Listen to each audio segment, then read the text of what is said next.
Ever since the first Gutties flew at what would become Denver Country Club in the late 1880s, Colorado has built much of its golf reputation on historic firsts.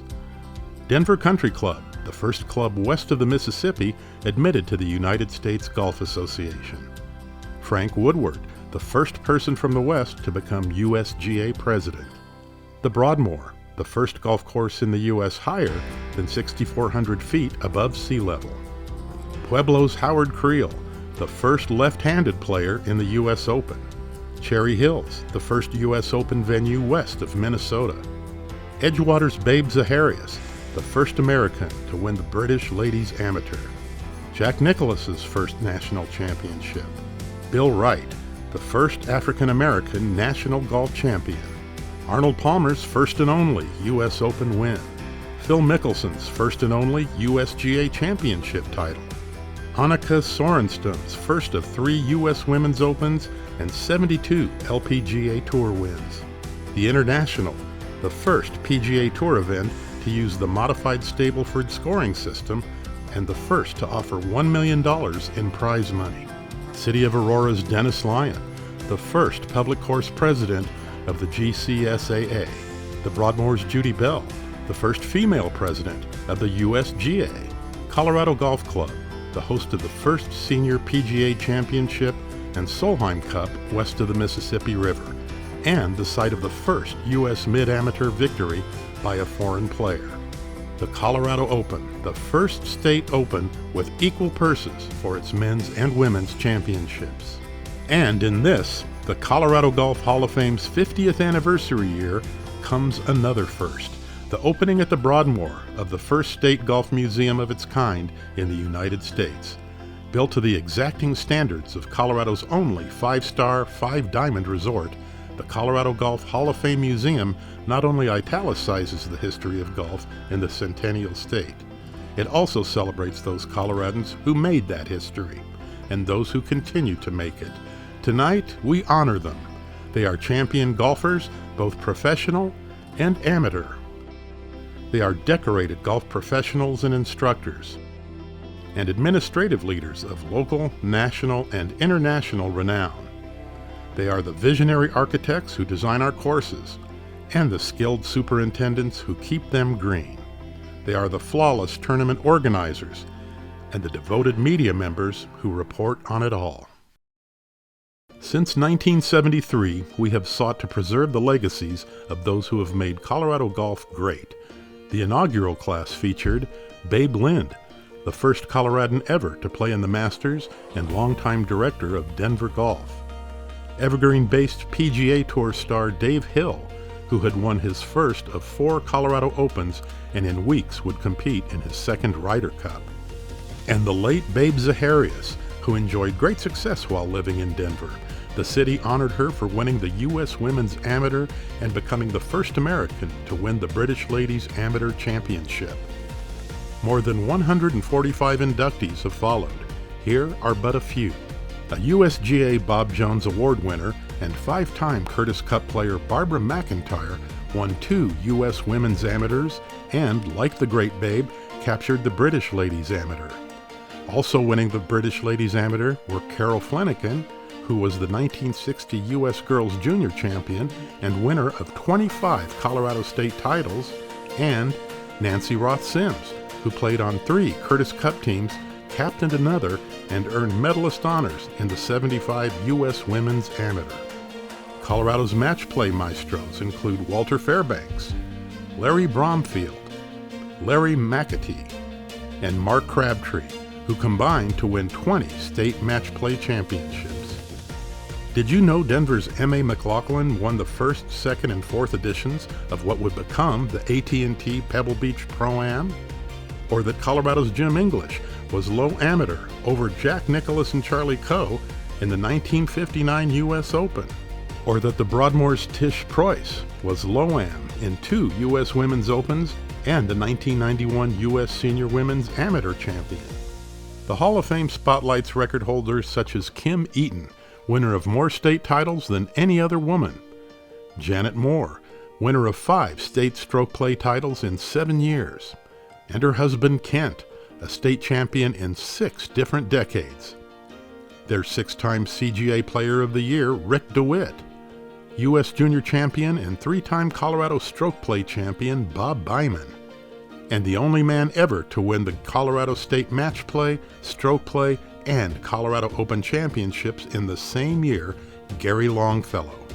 Amateur icons abound, such as multi-sport club and state champion Joni Birkeland, Paul Brown, the last amateur to win the Rocky Mountain Open, 1930s standout Phyllis Buchanan, multiple club and state champion Vivian Dorsey, senior champions Larry Eaton and John Olive, stroke player extraordinaire Katie Fiorella, boulders John Hamer and Les Fowler, ladies champions Helen Hyman and Dorothy Heitler, the legendary Jimmy Vickers, Dan Hogan, Claude Wright, and John Kraft, and the high-flying Air Force officer Warren Simmons.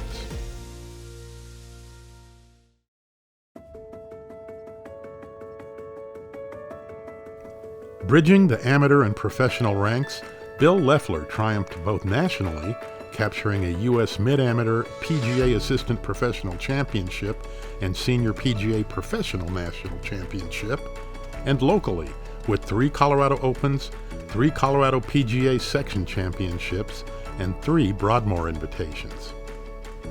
The list of homegrown touring professionals starts with Fort Morgan native Dale Douglas, whose 14 combined victories on the PGA and Champions Tours was highlighted by winning the 1986 U.S. Senior Open.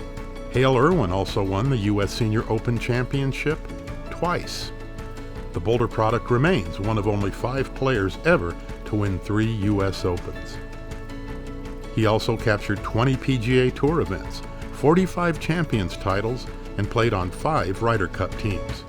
Irwin, along with fellow Colorado Golf Hall of Famers Babe Zaharias, Judy Bell, and 2-time PGA champion Paul Runyon, is also in the World Golf Hall of Fame. Other major winners include 1996 U.S. Open champion Steve Jones, Dow Finsterwald, who counted the 1958 PGA Championship among his 13 PGA Tour wins, Craig Stadler, who captured the 73 U.S. Amateur and the 82 Masters, as well as 12 PGA Tour and 9 PGA Tour Champions events, and Mark Wiebe, the 2013 British Senior Open champion. Brant Jobe recorded victories, including a major on the Japan Tour, and has won 2 Champions events, while Colorado Springs' own Lauren Howe prevailed on the LPGA Tour.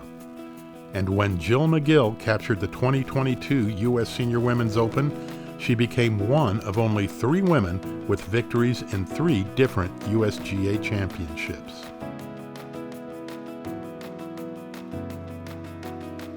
Decades before coming to Green Gables Country Club as an instructor, Paul Runyon won 2 PGA championships. Club professionals Ed Dudley and Fred Wampler both cashed multiple winners' checks on the PGA Tour. Wampler also cashed 4 championship checks from the Colorado PGA section, as have Ron Vlasich and Jack Summers. In all, Colorado Golf Hall of Fame inductees have prevailed in 26 of the 65 Colorado PGA section championships, including Tom Woodard, Pat Ray, and Bill Bisdorf, who also won 3 Colorado Opens. In 1983, Larry Webb became the first and only Coloradan to win the PGA National Club Professional Championship. The high regard with which the PGA of America holds the members of the Colorado PGA section has put 7 Colorado professionals into the PGA of America Hall of Fame, and resulted in a dozen Colorado Golf Hall of Famers earning national awards, including Clayton Cole, Jim Bailey, Alan Abrams, Vic Klein, Russ Miller, and Keith Schneider. Their fellow national award winners Ann Finke and Danny Harvanek, along with Ed Oldham, Marcia Bailey, Jean Miranda, and Penny Zavikas, have all excelled in instruction, while club professionals like Tom Babb, Noble Chalfant, Bob Doyle, Jim Johnson, Myron Craig, Gene Root, Tom Connell, Bill Major, Don Fox, and dozens of others define the golf culture at their clubs and the PGA section. Strong administrative leadership has defined Colorado golf since the days of Frank Woodward at Denver Country Club and Spencer Penrose and Thayer Tutt at the Broadmoor. Ray Stenzel teamed with fellow Colorado Hall of Famer John Cochran to create Fox Acres Golf Club in Red Feather Lakes. Jack Vickers created Castle Pines Golf Club and the International. Greg Mastriana's 4 decades at Westminster's Highland Hills Golf was so profound that the district renamed the facility after him when he retired. Digger Smith founded the AJGA, considered the premier junior golf association in the world. And Highlands Ranch Golf Club founder Ron Moore's love for his alma mater inspired him to revive the University of Denver men's and women's golf programs and his family to donate the course to the school. Bob Kirkner started the Colorado Open at Highwan Golf Club in 1964 and served as general chairman of the 1978 U.S. Open at Cherry Hills. In 1938, the general chairman of the first U.S. Open at Cherry Hills was also the person who brought the event there, Will Nicholson, who sat on the USGA Executive Committee.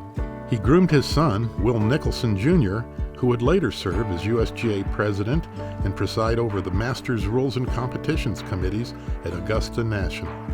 A standout player and administrator, Judy Bell's unprecedented presidency of the USGA followed 9 years as the first woman on the USGA Executive Committee. She is among the first women to be made an honorary member of the Royal and Ancient Golf Club of St. Andrews. She was joined in RNA membership by Christy Austin, who served on the USGA's Executive Committee and the powerful Joint Rules of Golf Committee with the RNA. Colorado's other strong USGA ties include Maggie Giesenhagen, a Director of Regional Affairs in the West, MJ Mastelier, who rose to USGA Vice President and chaired the institution's Rules of Golf Committee, and USGA Executive Committee member Jim Bunch, the head of 4 USGA committees, who also chaired the Western Golf Association, which runs the BMW Championship and the Evans Scholars Foundation.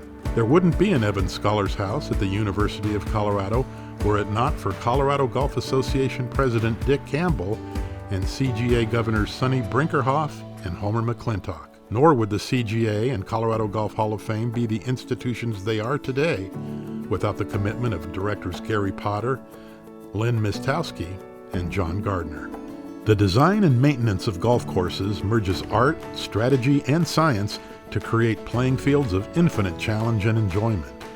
With Perry Park, Saddle Rock, and another 60 Colorado courses bearing his signature or his firm's fingerprints, Dick Phelps ranks as the state's most prolific course architect.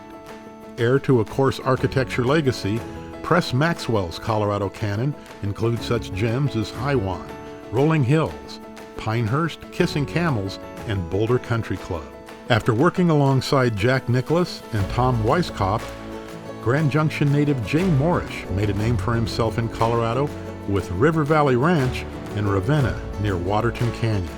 The success of Sanctuary, Jim Eng's first Colorado design, led to such transformative layouts as Redlands Mesa in Grand Junction, Golden's Fossil Trace, 4 Mile Ranch in Canyon City, and Harmony in Timna. Before he'd laid out such courses as Columbine, Meadow Hills, and Fort Collins Country Club, Henry Hughes was a superintendent at Cherry Hills for 15 years.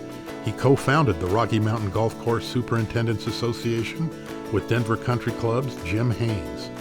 Haynes' innovations earned him the USGA's coveted National Superintendents Award, and he lobbied hard to establish a turf management major at Colorado State University. Stan Metzger, a CSU-educated super who worked with Pete Dye on the building of Colorado Country Club, initiated the creation of a national certification program for golf course superintendents. The Denver Post's Ralph Moore's local golf coverage and support of Colorado golf led to the creation of the Colorado Open, Indian Tree Golf Course, and the Colorado Golf Hall of Fame. An avid golfer and golf fan, the highly respected Star Yellen spent 50 years on Denver radio and TV and covered the final holes of the Colorado Open live from Highland. Veteran sports writer Kay Kessler's arrival from Ohio in the 1980s drew stars and attention to the International at Castle Pines. and Gary Bain's unrelenting print and digital golf journalism has earned him a place among the many Hall of Famers he's written about. Since 1973, the Colorado Golf Hall of Fame has inducted these icons of excellence. It has also honored others as Persons of the Year and Future Famers, and saluted many more for lifetime achievement and distinguished service to the game. For 50 years, the Colorado Golf Hall of Fame has recognized the past, honored the present, and ensured the future of the great game of golf in our great state. And for the next 50, we have the privilege of pursuing this mission at the Broadmoor, the epitome of excellence.